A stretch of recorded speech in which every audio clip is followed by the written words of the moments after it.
الحمد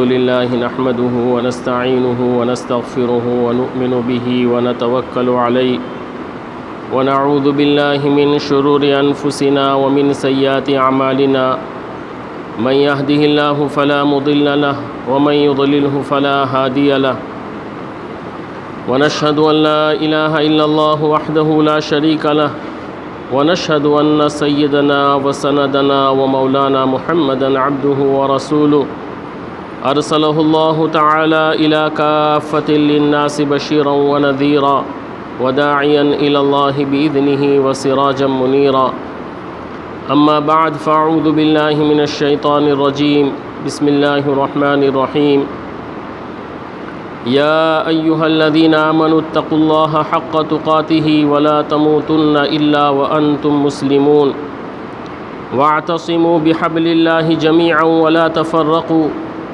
واذكروا نعمة الله عليكم إذ كنتم أعداء فألف بين قلوبكم فأصبحتم بنعمته إخوانا وكنتم على شفا حفرة من النار فأنقذكم منها كذلك يبين الله لكم آياته لعلكم تهتدون ولتكن منكم أمة يدعون إلى الخير ويأمرون بالمعروف وينهون عن المنكر وأولئك هم المفلحون صدق اللہ العظیم۔ بزرگان محترم اور میرے عزیز ساتھیوں، آپ حضرات کے سامنے سورہ آل عمران کی چند آیتیں میں نے تلاوت کی ہے۔ دنیا میں دنیا کی قوموں کے زندگی کا مقصد الگ الگ ہے۔ دنیا میں مسلمانوں کے علاوہ جتنی قومیں ہیں وہ جیتی ہے اپنے لیے، اپنے معاشرے کے لیے، اور اپنی ہی ذات تک دنیا کی ترقی تک ہی وہ محدود ہوتی ہے۔ اخروی ترقی کا ان کے یہاں اتنا خیال نہیں ہے۔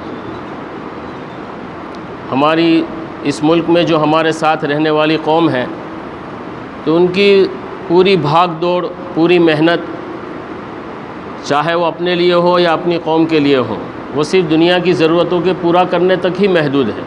ان کے وہاں آخرت کی کوئی فکر نہیں ہے کہ ان کے وہاں اس کے لیے تبلیغ ہو رہی ہو کہ تمہاری آخرت بن جائے گی، تم جنت جہنم سے بچ جائے گے، جنت میں چلے جائے گے، اس کی فکر نہیں ہو رہی۔ آپ عیسائیوں اور یہودیوں کو لے لو کہ جو اہل کتاب ہیں، یعنی ان کے اوپر بھی کتابیں اتری ہے، تورات اور انجیل اتری ہے، ان کے یہاں تصور ہے، مرنے کے بعد کا تصور ہے۔ یہ جو ہمارے یہاں کی جو قوم ہے ان کے یہاں تو تصور آدھا ادھورا ہے، یعنی یقین نہیں ہے کہ مرنے کے بعد کچھ ہوگا بھی کہ نہیں ہوگا۔ لیکن یہ دو قومیں تو ایسی تھی کہ اللہ نے ان کو نبی بھیجے، ان میں کتابیں اپنی اتاری، تو تصور تو تھا ان کے یہاں کہ مرنے کا، اور آج بھی ہے کہ مرنے کے بعد اللہ کے یہاں جانا ہے۔ لیکن ان کے علماؤں نے اور ان کے بڑوں نے مذہب کو اس طرح سے بدل کر ایسا پیش کر دیا، عیسائیوں کے یہاں یہ مشہور کر دیا کہ تم چاہے کتنے بھی گناہ کر لو، کتنے بھی اعمال بد کر لو، حضرت عیسیٰ علیہ السلام نعوذ باللہ وہ کیا کریں گے، تمہارے گناہ کو معاف فرما دیں گے اور تم جنت میں چلے جائیں گے۔ قرآن میں ذکر ہے یہودیوں کا، بار بار ذکر ہے کہ ہم اگر جہنم میں گئے بھی تو چند دن کے لیے جائیں گے، 2 دن 3 دن کے لیے جائیں گے، ہم کچھ بھی کر لیں دنیا میں۔ تو یہ دونوں قوموں کی بھی جو محنت ہے وہ صرف دنیا ہی کی چیزوں پر رہ گئی، کیونکہ جب آخرت کا تصور آدمی کے اس میں سے نکل جائے گا تو پھر حلال حرام، جائز ناجائز، یہ سب چیزیں کیا ہو جائے گی، مٹ جائے گی، ختم ہو جائے گی۔ تو یہ دو قومیں کے یہاں بھی یہی تصور تھا اور یہی تصور ہے۔ لیکن مسلمان جو جیتا ہے وہ صرف دنیا کے لیے نہیں جیتا، وہ صرف اپنے لیے نہیں جیتا، وہ دنیا کی تمام انسانوں کے لیے جیتا ہے کہ تمام دنیا کے انسان کیسے ہدایت پر آ جاوے اور کیسے اپنے مالک حقیقی کو پہچان لے اور کیسے اپنی دنیا اور آخرت دونوں کو بنا لے۔ یہ جو آیت کریمہ میں نے تلاوت کی، اس کا ترجمہ ہے کہ اے ایمان والو، اے ایمان کے دعوے دارو، یا ایھا الذین آمنوا اتقوا اللہ حق تقاتہ، کہ تم اللہ سے ڈرو، اللہ کے تقوی اختیار کرو، ایسا تقوی اختیار کرو جیسا کہ اللہ سے تقوی اختیار کرنے کا حق ہے۔ یہ بہت بھاری آیت ہے۔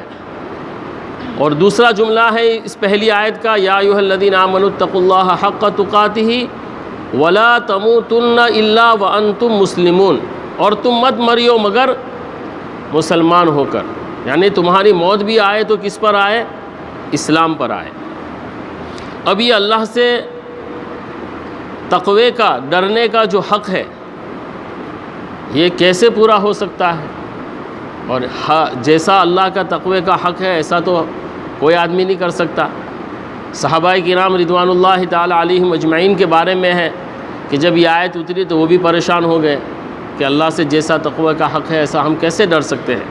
تو پھر بعد میں آگے چل کر پھر دوسری آیت نازل ہوئی، فاتقوا اللہ ما استطعتم، کہ اللہ سے ڈرو تمہارے سے جتنی کوشش ہو سکے، جتنی تمہارے اندر استطاعت ہے اس استطاعت کے مطابق تم اللہ تبارک و تعالیٰ سے ڈرتے رہو۔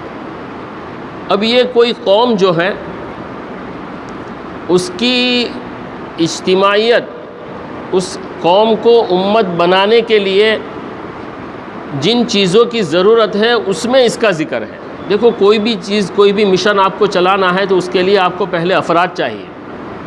آپ کے پاس افراد ہوگے تو آپ کی بات آگے چلے گی۔ جناب نبی کریم صلی اللہ علیہ وسلم کو افراد صحابہ کرام کی طرح سے ایسے افراد ملے کہ جنہوں نے آپ صلی اللہ علیہ وسلم کے کام کو لیا اور پھر تو یہ دنیا میں اسلام پھیلا۔ تو پہلی چیز کیا ہے؟ افراد کی تیاری، کہ آپ کا جو مقصد ہے۔ تو یہاں بھی یہ ہے کہ افراد اگر ڈھیلے پوچے ہیں، افراد پھسے ہیں تو آپ کی بات آگے نہیں چلے گی۔ اور صحابہ نے ثابت کر دیا کہ اتنی مضبوطی کے ساتھ افراد آپ صلی اللہ علیہ وسلم کے لیے وہ تیار ہوئے کہ ہر حال میں آپ صلی اللہ علیہ وسلم کی آواز پر قربانی دینے کے لیے وہ تیار تھے، جو بھی حال تھا، جس حالت میں تھے، اور جس وقت ان سے کہا گیا وہ قربانی کے لیے کیا تھے؟ تیار تھے۔ تو سب سے پہلی چیز جو ہے افراد کی تیاری، تو وہ افراد کی تیاری ہوگی تقوی سے۔ اس آیت میں اور اس رکوع میں اسی کو آگے پھر جو آیت ہے، یہ رکوع ختم ہونے کے بعد کنتم خیر امت اخرجت للناس، یہ جو امت بنی ہے تو یہ ایکچولی 13، 14، 15 سال کے بعد یہ پوری امت بنی ہے آپ صلی اللہ علیہ وسلم کے ساتھ بھی۔ مکی زندگی کی یہ آیتیں نہیں ہیں، یہ مدینہ میں اترنے کے بعد سن ہجری 3 میں یہ آیتیں اتری ہیں۔ تو وہاں جا کر پھر اللہ تعالیٰ نے فرمایا ہے وَلْتَكُمْ مِنْكُمْ أُمَّةٌ يَدْعُونَ إِلَى الْخَيْرِ وَيَأْمُرُونَ بِالْمَعْرُوفِ، کہ وہاں تک تو یہ افراد تیار ہوتے رہے۔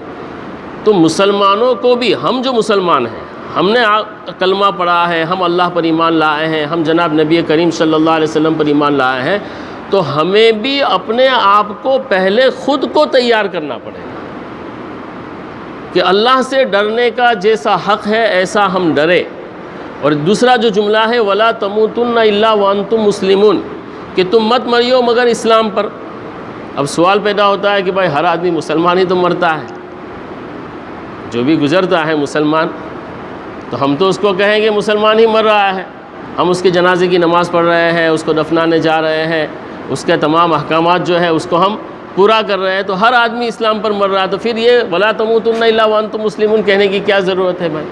مسلمان ایک مرتبہ کلمہ پڑھ لیا تو مسلمان ہو گیا وہ، اب وہ چاہے نماز پڑھے یا نہ پڑھے، چاہے روزہ رکھے یا نہ رکھے، چاہے نعوذ باللہ اللہ ہم سب کی حفاظت کرے وہ کتنا بھی گناہوں میں مبتلا ہو، زنا کر رہا ہے تب بھی وہ کیا ہے؟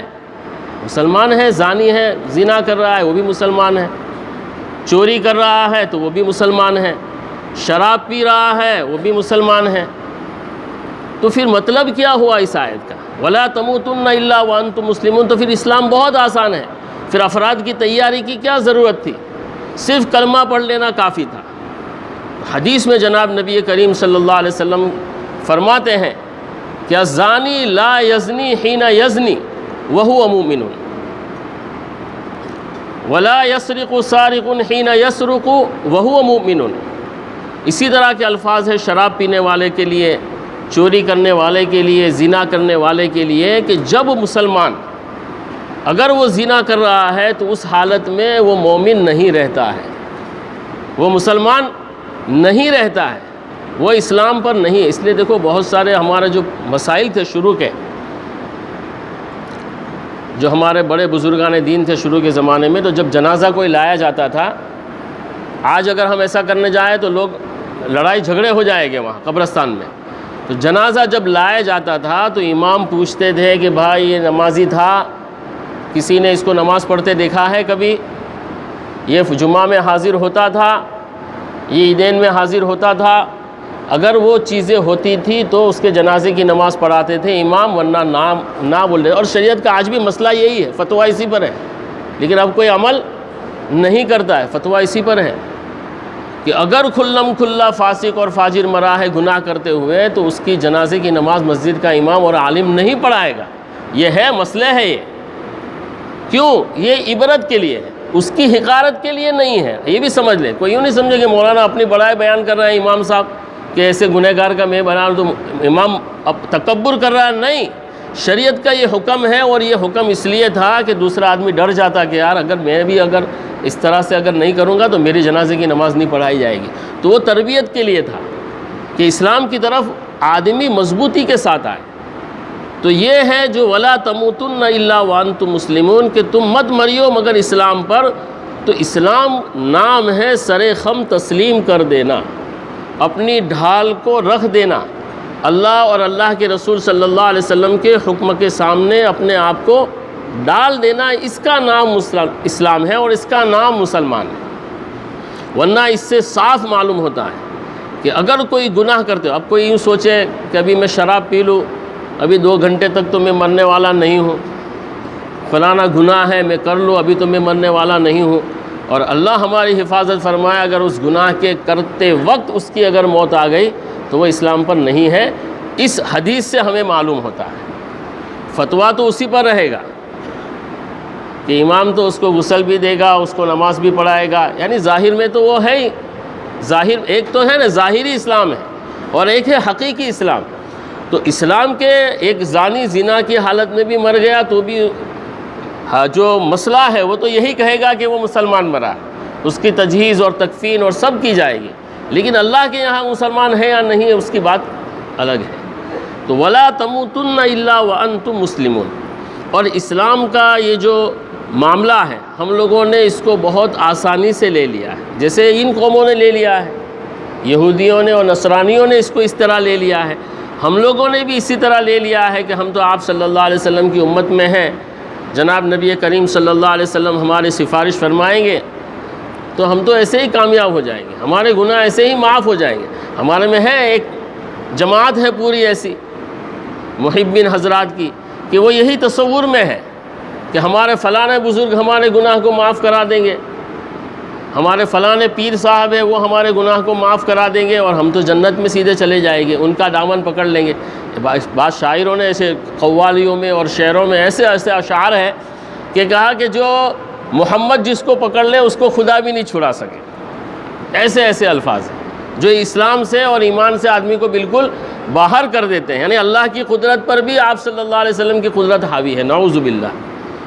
تو وَلَا تَمُوتُنَّ إِلَّا وَأَنْتُمْ مُسْلِمُونَ، اس کو ہم سمجھے کہ ہم کو یہ 2 چیزیں ہیں، تقوی ہمارے اندر اختیار کرنا ہے یہ افراد کی تیاری کے لیے، اور اسلام پر سر خم تسلیم کہ اللہ تبارک و تعالیٰ کے ہر احکام پر ہم اپنے آپ کو سر خم تسلیم کر دیں، ہم اپنے آپ کو جھکا دیں۔ اسلام کے معنی ہی ہے جھکا دینا۔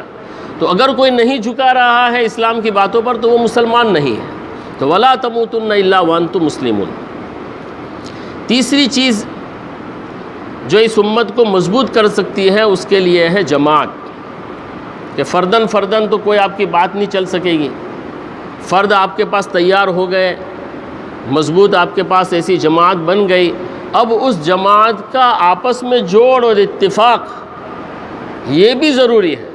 اگر قوم آپس میں ہی لڑتی بھیڑتی رہے گی، آپس میں ہی فرقے اور اختلاف میں پڑی رہے گی تو وہ قوم ایک امت جو بننی چاہیے وہ نہیں بن سکتی۔ آج ہمارے یہاں یہی حال ہے، ہم سب کا یہی حال ہے کہ ہم لوگ تفریق میں پڑے ہوئے ہیں۔ 2 چیزیں ہیں، ایک تو ہے اختلاف اور ایک ہے افتراق۔ دو الگ الگ چیزیں. اختلاف تو جائز ہے اور اختلاف ہو سکتا ہے، اور اختلاف شروع زمانے سے، آپ صلی اللہ علیہ وسلم کے زمانے سے اختلاف کی باتیں ہیں صحابہ میں بھی آپس میں. تو اختلاف تو صحیح ہے. ہمارے یہاں بھی اختلاف ہے اماموں کا کہ امام ابو حنیفہ کے ماننے والے ہیں، امام شافعی رحمۃ اللہ علیہ کو ماننے والے ہیں، امام احمد ابن حنبل رحمۃ اللہ علیہ کے فقہ پر چلنے والے ہیں، امام مالک رحمۃ اللہ علیہ کے فقہ پر چلنے والے ہیں. تو یہ اختلاف ہے. قرآن کی ایک آیت ہے، اس سے کسی نے اور مسئلے کو نکالا، اسی مسئلے کو کسی نے اور انداز سے نکالا. حدیث ہے آپ صلی اللہ علیہ وسلم کی، آپ صلی اللہ علیہ وسلم کا کوئی عمل ہے تو کسی امام نے اس عمل کو اس سے یہ جواز کا چیز نکالی، کسی امام نے اس سے کوئی اور بات نکالی. تو یہ اختلاف ہے، اور اختلاف امت میں رہے گا، قیامت تک رہے گا. اور اختلاف بری چیز نہیں ہے. ہمارا دل بڑا ہونا چاہیے. کوئی حنفی ہے، حنفیت پر عمل کر رہا ہے، کوئی حرج نہیں ہے. کوئی شافعی ہے، امام شافعی رحمۃ اللہ علیہ کی اقتداء کر رہا ہے، کوئی حرج نہیں. اور الحمدللہ ہم لوگ تو کرتے ہیں، اہل سنت والجماعت اس پر قائم ہے. ہم لوگ سب اس پر قائم ہیں کہ ہمارے یہاں چاروں امام میں کوئی تفریق نہیں ہے. اختلافی مسائل ہے، تفریق نہیں. اور ایک ہے تفریق کہ سامنے والے کی بات کو ماننا ہی نہیں تم غلط، ہم جو کر رہے ہیں وہی صحیح. اور دوسرا یہ کہے گا کہ نہیں تم غلط، ہم جو کر رہے ہیں وہ صحیح، تم جہنم میں جائیں گے، تم کافر ہے، تم فلانا ہے. یہ ہے افتراق. تو تیسری چیز اللہ تبارک و تعالیٰ اس آیت کریمہ میں فرما رہے ہیں دوسری آیت میں، وَلَا تَمُوتُنَّ إِلَّا وَأَنْتُمْ مُسْلِمُونَ وَاعْتَصِمُوا بِحَبْلِ اللَّهِ جَمِيعًا وَلَا تَفَرَّقُوا، کہ تم اللہ کی رسی کو مضبوطی کے ساتھ پکڑ لو. وَاعْتَصِمُوا بِحَبْلِ اللَّهِ جَمِيعًا، تمام مل کر، وَلَا تَفَرَّقُوا، اور آپس میں تفرقہ مت ڈالو. اب یہ مفسرین حضرات کے درمیان میں اس بات پر ہے کہ اللہ کی رسی سے کیا مراد ہے، رسی کون سی ہے، کیا مراد ہے اس سے. تو دیکھو، القرآن یفسر بعضہ بعضا، کہ قرآن بعض آیت کی تفسیر کرتی ہے.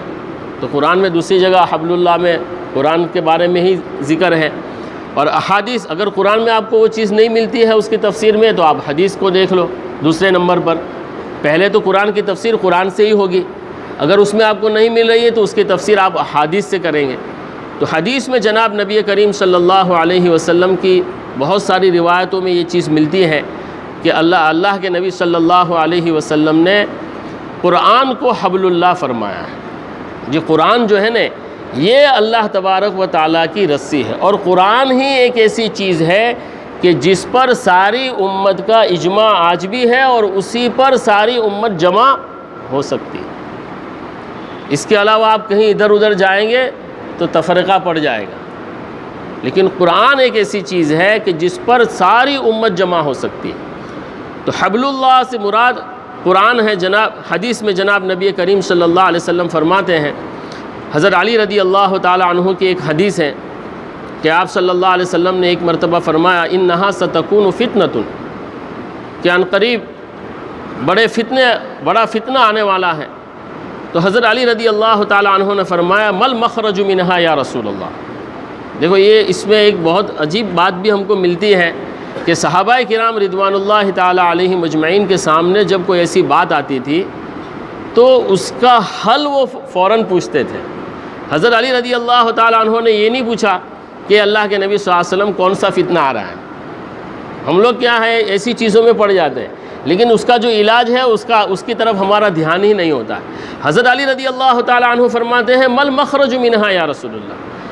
پہلا ہی سوال کہ یا اللہ اس فتنے سے بچنے کی چیز کیا ہے، مل مخرج منہا یا رسول اللہ، کہ اس سے نکلنے کی چیز کیا ہے، اس فتنے سے ہم کیسے بچ جائیں. تو اللہ کے رسول صلی اللہ علیہ وسلم نے فرمایا، کتاب اللہ، کہ یہ اللہ کی کتاب ہے کہ جب بھی تم میں کوئی فتنہ آئے گا، اس فتنے سے بچنے کے لیے تم اللہ کی کتاب کی طرف آ جائیں گے تو تم کیا ہے، اس سے بچ جائیں گے. فیہ ذکر قبلکم، کہ اس میں تمہارے پہلے لوگوں کی باتیں ہیں. وَنَبَأُ مَا بَعْدَكُمْ، اور تمہارے بعد میں آنے والوں کی بھی اس میں کیا ہے، خبریں ہیں. اور بھی یہ لمبی حدیث ہے، اور بھی بہت سارے الفاظ ہیں. وَحُکْمُ مَا بَيْنَكُمْ، اور تمہارے درمیان جو حکم ہوگا، جو فیصلے ہوگے، وہ اس قرآن کے ذریعے ہوگے. وَهَذَا صِرَاطٌ مُسْتَقِيمٌ وَهَذَا ذِكْرُ اللَّهِ الْعَظِيمُ وَهَذَا حَبْلُ اللَّهِ الْمَتِينُ، کہ یہ ہے اللہ تبارک و تعالیٰ کی مضبوط رسی. تو یہ قرآن پاک جو ہے یہ اللہ تبارک و تعالیٰ کی مضبوط رسی ہے. اگر ہم نے قرآن پاک کو مضبوطی سے پکڑا تو انشاءاللہ تبارک و تعالیٰ یہ امت پھر سے اس مقام پر آ سکتی ہے. تو کسی امت کو اور ہم لوگوں کو اب جو اس دنیا میں ابھی ضرورت ہے، ہم بالکل تفریق میں پڑے ہوئے ہیں. سب اپنی اپنی چھوٹی چھوٹی مسجدوں میں، یعنی مسجد، یہ مسجد سے مراد میں نہیں لے رہا ہوں، 1.5 انچ کی کہتے ہیں نا مسجدیں بنا رہی ہیں کہ وہ فلانے کے ساتھ ہے، وہ فلانے مسلک کے ساتھ ہے، وہ فلانے کے ساتھ ہے. کسی اجتماعیت پر ہم آ ہی نہیں رہے. تو ہم کو اگر امت بننا ہے اور اس امت پر آنا ہے، اور یہ جو امت بنی تھی آپ صلی اللہ علیہ وسلم کی محنت سے جو یہ امت بنی تھی، تو اس آیت کریمہ میں جب اللہ تبارک و تعالیٰ نے یہ امت بن گئی تو جو یہ آیت اتاری ہے کہ پہلے تو اللہ سے تقوی کا، جس طرح سے اللہ سے ڈرنا ہے اس طرح سے ہم ڈریں، پھر جس طرح سے اللہ نے ہم کو مسلمان ہونے کے لیے کہا ہے اس طرح کے ہم مسلمان بنیں کہ پورے اسلام پر پورا اسلام، ہماری پسندیدگی کا اسلام نہیں کہ جہاں مجھے پسند ہے وہاں تو میں کر لیتا ہوں اور جہاں پسند نہیں ہے اس کو میں چھوڑ دیتا ہوں، نہیں، پورے کا پورا اسلام. اور پھر اس کے بعد یہ جو رسی ہے جو اللہ تبارک و تعالیٰ نے قرآن، یہ حبل اللہ الممدود من السماء الى الارض، یہ بھی حدیث کے الفاظ ہے دوسری جگہ کہ یہ اللہ تعالیٰ نے آسمان سے یہ رسی ڈالی ہے جو مضبوط رسی ہے، جو اس کو پکڑ لے گا وہ اللہ کے یہاں پہنچ جائے گا، وہ جنت میں چلا جائے گا، وہ جہنم سے بچ جائے گا. تو یہ حبل اللہ الممدود، جو اس کو اگر ہم مضبوطی سے پکڑ لیتے ہیں تو اب یہ امت بنی ہے. اور پھر آگے جو آیت کریمہ ہے وَلْتَكُمْ مِنْكُمْ أُمَّةٌ، درمیان میں جو آیت ہے وہ صحابہ کرام رضوان اللہ تعالی علیہم اجمعین کے بارے میں ہے. وَاعْتَصِمُوا بِحَبْلِ اللَّهِ جَمِيعًا وَلَا تَفَرَّقُوا وَاذْكُرُوا نِعْمَةَ اللَّهِ عَلَيْكُمْ إِذْ كُنْتُمْ أَعْدَاءً فَأَلَّفَ بَيْنَ قُلُوبِكُمْ، کہ تم دشمن تھے آپس میں ایک دوسرے کے، پھر اللہ تعالیٰ نے تمہارے دلوں میں محبت ڈال دی. یہ اوس اور خزرج جو انصار تھے مدینہ میں آپ صلی اللہ علیہ وسلم کے پاس، ان کے بارے میں ہے. اور آگے آیت ہے وَاعْتَصِمُوا بِحَبْلِ اللَّهِ جَمِيعًا وَلَا تَفَرَّقُوا وَاذْكُرُوا نِعْمَةَ اللَّهِ عَلَيْكُمْ إِذْ كُنْتُمْ أَعْدَاءً فَأَلَّفَ بَيْنَ قُلُوبِكُمْ فَأَصْبَحْتُمْ بِنِعْمَتِهِ إِخْوَانًا، کہ پھر اللہ کی نعمت سے تم آپس میں بھائی بن گئے. وَكُنْتُمْ عَلَى شَفَا حُفْرَةٍ مِّنَ النَّارِ، اور تم تھے جہنم کے گڑھے پر. وَكُنْتُمْ عَلَى شَفَا حُفْرَةٍ مِّنَ النَّارِ فَأَنْقَذَكُم مِّنْهَا، کہ صحابہ بھی، یعنی اگر آپ صلی اللہ علیہ وسلم پر ایمان نہ لاتے، اسلام نہ لاتے تو کہاں تھے ہم؟ جہنم کے گڑھے پر تھے. وَكُنْتُمْ عَلَى شَفَا حُفْرَةٍ مِّنَ النَّارِ فَأَنْقَذَكُم مِّنْهَا، پھر اللہ تبارک و تعالیٰ نے وہاں سے تم کو بچایا. تو ہم لوگوں کو، میں اس آیت کریمہ کے بعد، یعنی یہ صحابہ کے بارے میں ہے، اوس اور خزرج کے بارے میں ہے، انصار کے بارے میں ہے، مہاجرین کے بارے میں ہے، لیکن میں سمجھتا ہوں کہ ہم لوگ بھی سب جہنم کے گڑھے پر تھے. واقعی میں اگر یہ دین کی محنت نہ چلی ہوتی، یہ علماء کرام کی محنت ہے، صحابہ کرام، تبع تابعین کی، اور دعوت اور تبلیغ کی جو محنت چلی ہے ہمارے زمانے میں، اور عمومی اعتبار سے جو یہ محنت چلی ہے، اگر یہ محنت نہ چلی ہوتی تو واقعی میں ہزاروں نہیں لاکھوں کی تعداد میں مسلمان ہم سب کہاں ہوتے؟ جہنم کے گڑھے پر ہوتے. اللہ نے ہدایت کا بہت بڑا ذریعہ اس دعوت کے کام کو بنایا کہ وَكُنْتُمْ عَلَى شَفَا حُفْرَةٍ مِّنَ النَّارِ، ہم سب جہنم کے گڑھے پر ہی ہوتے. میں اپنی ہی بات بتاتا ہوں، میں یہاں جو بیٹھا ہوں یہ دعوت اور تبلیغ کی برکت ہی کی وجہ سے یہاں بیٹھا ہوں. ہماری جو کہانی ہے، جو پرانے ہیں ان کو تو معلوم ہے کہ ہمارے والد صاحب بھی کوئی اس میں تھے نہیں، ہر قسم کی برائی میں اس زمانے کی جو ہوگی اس میں مشغول تھے. یہ 50 سال پہلے کی بات کر رہا ہوں میں، میری 53 سال کی عمر ہے تو تقریباً 55 سال پہلے کی بات کرتا ہوں. تو عبد الرحمن راجہ بھائی اتر والا عبد الرحمن، اللہ ان کی قبر کو نور سے منور فرمائے، کہ وہ نوساری سے، جب تو دعوت کا کام یعنی بہت کم تھا، آج سے 60 سال پہلے تو دعوت کا کام کو لوگ کہاں جانتے تھے. تو یہ دعوت اور تبلیغ کے کام کی وجہ سے وہ بازار میں، یہاں ٹاور کے پاس بازار رہتا تھا، وہاں لاری لگاتے تھے. ان کی چھوٹی سی دکان تھی تو وہ وہاں سے نوساری سے شاید ان کو کوئی ربط ہوا دعوت اور تبلیغ سے، تو پھر وہ وہاں سے آئے تو انہوں نے تشکیل کی، سمجھایا، دعوت دی، تو وہ اللہ تبارک و تعالیٰ نے قبول فرمایا. اور اس کے بعد پھر یہ سب دین کا، ورنہ ہم کہاں جانتے دین کو. میں بھی ابھی شراب کے کہیں ٹھیلے پہ پڑا ہوتا اور کہاں نہ معلوم کہاں ہم بھٹکے ہوئے ہوتے. تو ہم سب وَكُنْتُمْ عَلَى شَفَا حُفْرَةٍ مِّنَ النَّارِ فَأَنْقَذَكُم مِّنْهَا، تو اللہ تبارک و تعالیٰ نے ہم پر یہ بہت بڑا کرم فرمایا ہے اس دعوت اور تبلیغ کے کام کی برکت سے کہ اللہ تبارک و تعالیٰ نے ہمارے لیے یہ راستہ کھولا، اور ہزاروں نہیں لاکھوں کی تعداد میں مسلمان جہنم کے گھڑے سے بچ گئے۔ تو آگے جو آیت کریمہ ہے وَلْتَكُن مِّنكُمْ أُمَّةٌ، یہ اسی کے متعلق ہے، انشاءاللہ آگے پھر کبھی موقع رہا تو میں اس پر بات کروں گا۔ تو آج کی بات کا صرف ہم یہ 3 چیزیں لے لیں کہ جیسے اللہ سے ڈرنے کا حق ہے ایسا ہم ڈریں، کہ جب بھی گناہ کا خیال آئے تو اللہ کا تصور ہمارے سامنے ہو کہ میرا اللہ مجھے دیکھ رہا ہے، میں یہ گناہ کیسے کروں، فوراً آدمی اس سے رک جائے، اور اسلام پر ہم پورے کے پورے داخل ہو جائے اور آپس میں جوڑ اور اتفاق کو ہم رکھے۔ اللہ تبارک و تعالی ہم سب کو اس پر عمل کی توفیق عطا فرمائے۔ وما توفیق الا باللہ۔